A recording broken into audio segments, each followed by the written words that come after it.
Olá! Hoje a gente vai mergulhar numa questão que é, olha, fundamental no direito.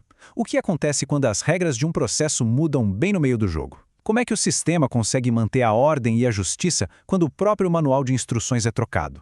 Para a gente começar a entender, vamos pensar numa partida de futebol.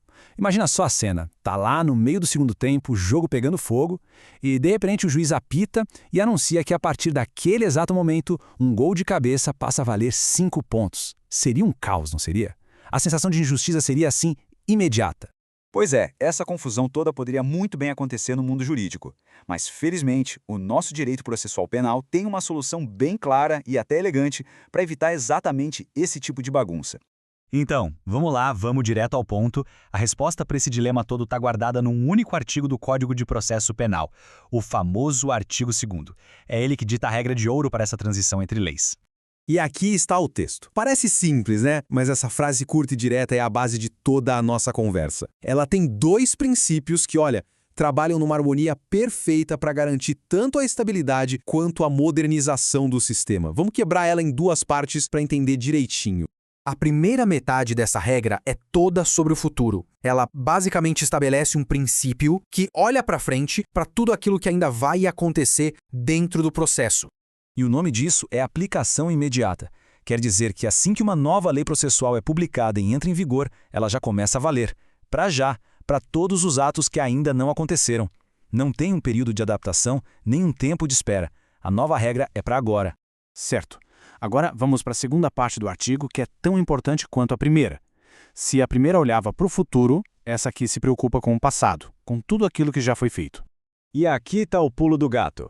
A nova lei não volta no tempo para anular o que já aconteceu. Ou seja, se uma testemunha foi ouvida seguindo todas as regras da lei antiga, esse ato continua lá, firme e forte, perfeitamente válido. É aquela máxima do o que está feito, está feito.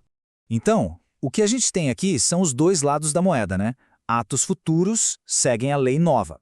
Atos passados continuam valendo pela lei antiga.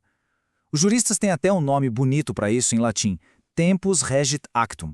Mas calma, isso só quer dizer que o tempo rege o ato. Em outras palavras, a lei que vale é a que estava em vigor no momento em que a ação aconteceu. Isso cria uma linha divisória bem clara entre o passado e o futuro do processo.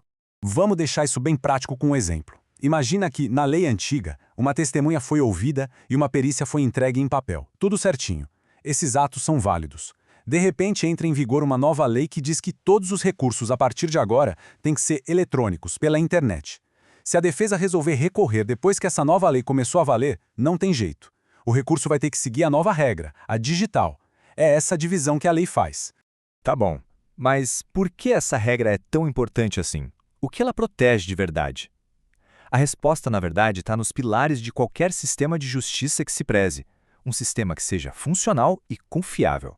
Pensa só, essa regra garante, primeiro, segurança jurídica, porque todo mundo sabe quais regras estão valendo.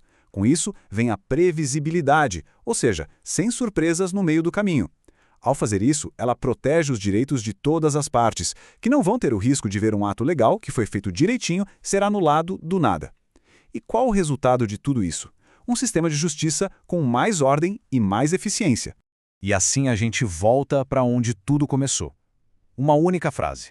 Uma frase que consegue equilibrar duas coisas: a necessidade de modernizar a lei e a necessidade de ter estabilidade.